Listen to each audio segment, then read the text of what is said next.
Please মোক খালি শান্তিৰে কথাকেইটা ক'বলৈ দিব যাতে মই মোৰ মনৰ পৰা চিন্তা কৰি কথাকেইটা ক'ব পাৰোঁ যাতে যে মই অন্য পলিটিচিয়ানৰ নিচিনাকৈ আপোনালোকক মিছা কথা যাতে কৈ যাবলগীয়া নহয় এইটো চাইডে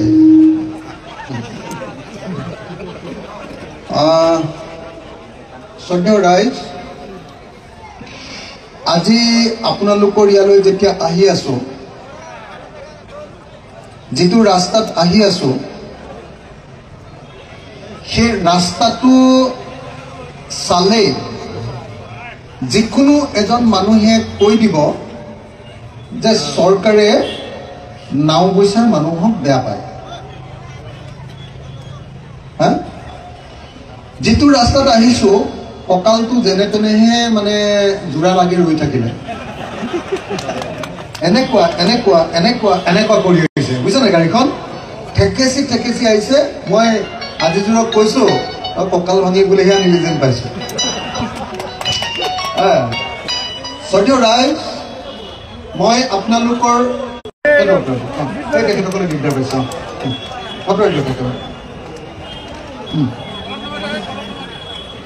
একদম নমাই দিয়ক অলপ নমাই দিয়ক হ'ব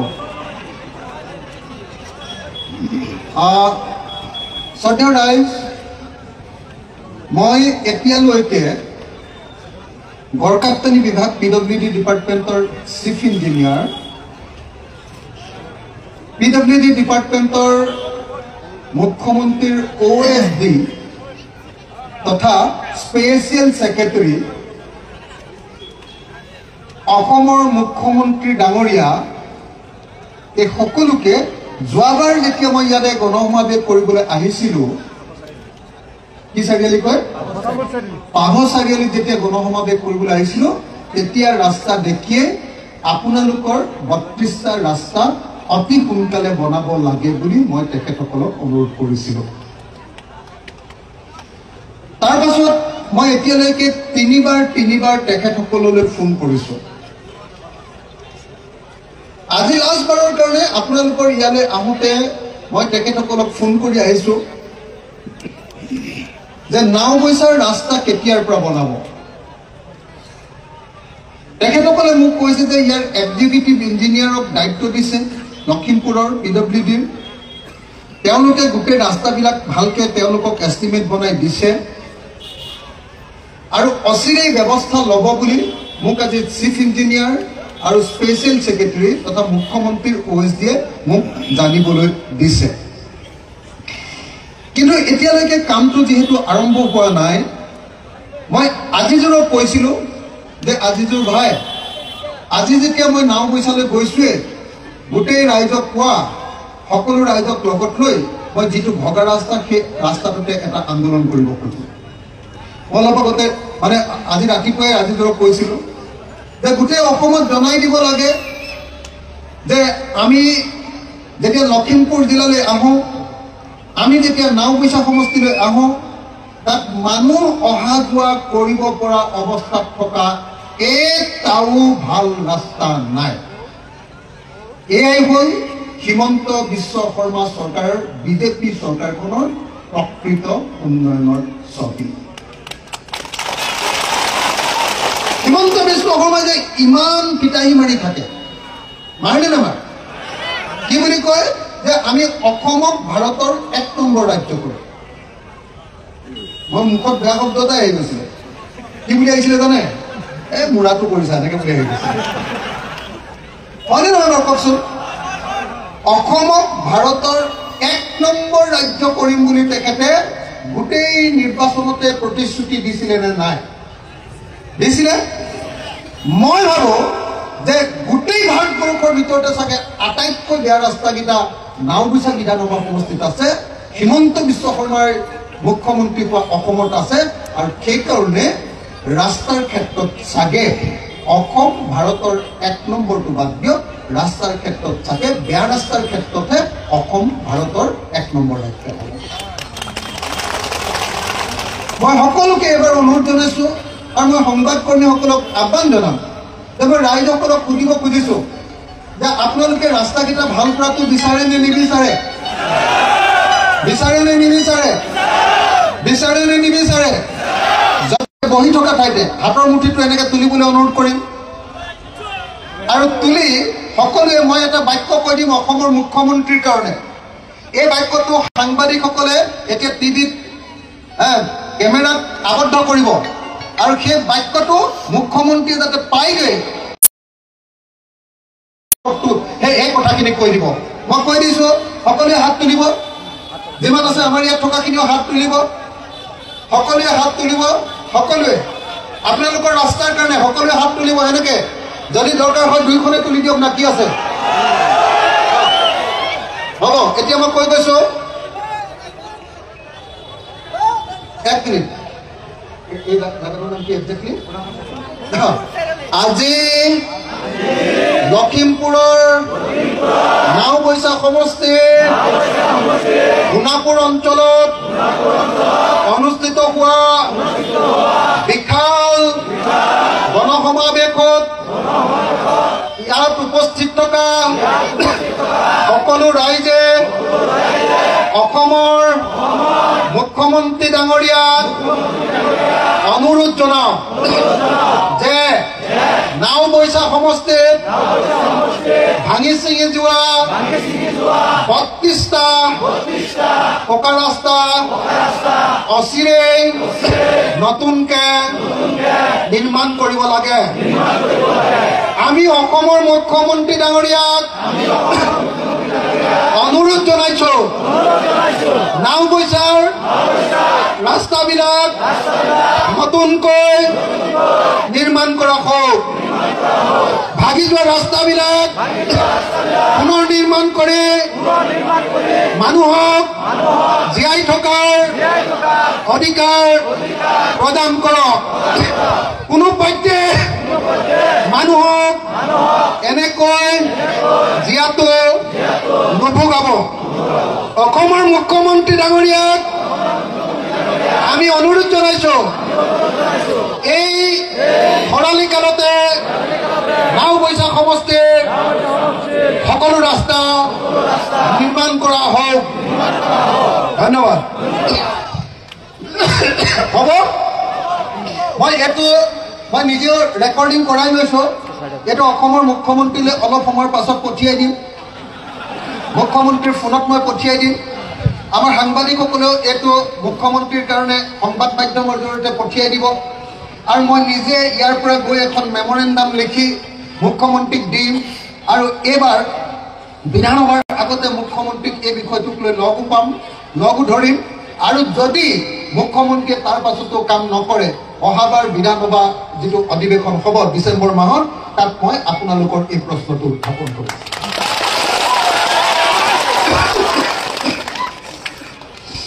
ঠিক আছে, এইটো এতিয়া ৰাইজৰ কথা, আমি ৰাজহুৱা কথা এটা পাতি লওঁ।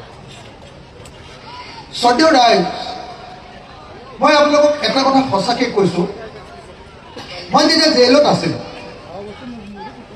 মই বিজেপিয়ে যে বিদেশৰ পৰা হিন্দু বাংলাদেশীক আনিব খুজিছিলে, বাংলাদেশৰ পৰা, আফগানিস্তানৰ পৰা, পাকিস্তানৰ পৰা এই যে হিন্দু বাংলাদেশীবিলাকক আনিবৰ কাৰণে CAA নামৰ আইনখন আনিছিলে, তাৰ বিৰুদ্ধে আন্দোলন কৰি 1 বছৰ 9 মাহ মই তেতিয়া জেলত আছিলোঁ।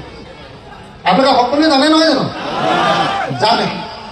যদি মই বাহিৰত থাকিলোহেঁতেন, তেতিয়াহ'লে মোৰ ভাই আজিজোৰ কেতিয়াও ইলেকশ্যনত নাহাৰিলেহেঁতেন। মই সেইকাৰণে আপোনালোকৰ ওচৰলৈ এইবাৰ আগতীয়াকৈ আহিছোঁ। এটাই কথা ক'বলৈ যে এইবাৰ নাওবৈচাত পৃথিৱীৰ যোনে নুঠক লাগিলে, বিজেপিৰ বহুত যদি মুখ্যমন্ত্ৰী হিমন্ত বিশ্ব শৰ্মাও উঠে, যদি কংগ্ৰেছৰ পৰা যদি আহি গৌৰৱ গগৈ বা ভূপেন বৰাও যদি উঠে, বা ৰাহুল গান্ধীও যদি উঠে, তথাপিও আপোনালোকে কাকো ভোট নিদি ৰাইজৰ দলক এইবাৰ ভোট দিয়ক। মই আপোনালোকক সঁচাকৈ কথা দি গৈছোঁ, আপোনালোকৰ কামখিনি মই খুব ভালকৈ নিজৰ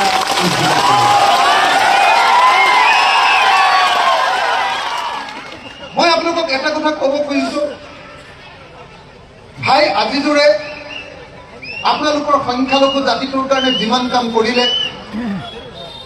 আপোনালোকৰ বিপদৰ সময়খিনিত যিমান মাত মাতিলে, আপোনালোকৰ এনআৰচিৰ কাৰণে এনআৰচিৰ সেই বিপদৰ সময়খিনিত যি ধৰণে ষ্টেণ্ড দিলে আৰু তাৰ পাছত ভিত্তিপ্ৰস্তৰৰ প্ৰশ্নটোক লৈ আপোনালোকৰ কাৰণে যি ধৰণে মাত পাতিলে তাৰ পাছত আপোনালোকে কিন্তু আনৰ কথা শুনি কংগ্ৰেছক ভোট দি আৰু ভাই আজিজনক আপোনালোকে হৰুৱাই দি এইটো কিন্তু বহুত বেয়া কাম কৰি দিলে। এতিয়া বেয়া লাগেনে নালাগে? লাগেনে নালাগে? মই ভাবো যে ভৰত নৰহ ডাঙৰীয়াৰ বাহিৰে পৃথিৱীৰ যিকোনো এজন মানুহ যদি ইয়াত MLA পৰীক্ষা দেন, যিকোনো এজন মানুহ অন্তত পক্ষে এনেকৈ 32টা ৰাস্তাই বেয়া হৈ নাথাকিলেহেঁতেন, অন্ততঃ 5টা বা 10টা হ'লেও বনাব পাৰিলে। হয়নে নহয় কওক? মোৰ ভৰত নৰহ ডাঙৰীয়া মোৰ বন্ধু বনোৱাক দেই, কিন্তু তথাপিও মই কওঁ যে ভৰত নৰহ ডাঙৰীয়াই নিজৰ MLAৰ দায়িত্ব পালন কৰাত ব্যৰ্থ হৈছে। হয়নে নাই? মই তেখেতক বেয়াকে গালি পাৰিব নোৱাৰো, এইকাৰণে নোৱাৰো যে তেখেতৰ লগতে ওচৰতে মই বহো MLA হিচাপে। হয়নে নহয়? সদায় ওচৰতে বহি থকা মানুহটোতো ইয়াতকে বেছি টানকে ক'ব নোৱাৰি। হয়নে নহয়? কিন্তু মই স্পষ্টকে আপোনালোকক কৈ গৈছো যে কংগ্ৰেছৰ বিধায়ক, মোৰ সন্মানীয় দাদা আৰু আপোনালোকৰ নাওবৈচা সমষ্টিৰ প্ৰতিনিধি ভৰত নৰহ ডাঙৰীয়াই তেখেতৰ দায়িত্ব পালন কৰাত চূড়ান্ত ব্যৰ্থ হৈছে আৰু সেই ব্যৰ্থতাৰ কোনো জবাব নাই তেনেকুৱা আৰু জ্যেষ্ঠ বিধায়ক থাকে আৰু কোনো নাই। মোৰ বেয়া লাগে যেতিয়া আপোনালোকৰ ইয়াত খহনীয়া আৰু বানপানী হৈ থাকে। যেতিয়া বানপানী হয় যেতিয়া বিধায়কজন আপোনালোকৰ ইয়াত আহি উপস্থিত নহয় আৰু যেতিয়া শুনা পাওঁ যে একদম বহুত দেৰিকে বেলেগ সব মানুহ অহাৰ পাছত বিধায়কজন এদিন আহিছিলে, ৰাইজে খেদা দিলে, এইবুলি যেতিয়া শুনা পাওঁ মোৰ নিজৰে বেয়া লাগে যে এই একেই অসম মাতৃৰ সন্তানসকল সেই নাওবৈচা সমষ্টিত আমি কিয় এনেকৈ একো কাম নোহোৱাকে কৰি থাকিবলৈ দিছো। মই যেতিয়া হিমন্ত বিশ্ব শৰ্মাক ধিক্কাৰ দিওঁ, হিমন্ত বিশ্ব শৰ্মা ডাঙৰীয়া আপুনি মানুহ হয় নে নহয়? অকল ধৰ্মৰ দোহাই দি, অকল জাতৰ দোহাই দি, অকল ধৰ্মীয় উন্মাদনৰ পৰিচয় দি আপুনি কেৱল সংখ্যালঘু হোৱাৰ কাৰণে নাওবৈচা সমষ্টিত কাম নকৰাটো আপোনাৰ মানুহৰ পৰিচয় হোৱা নাই।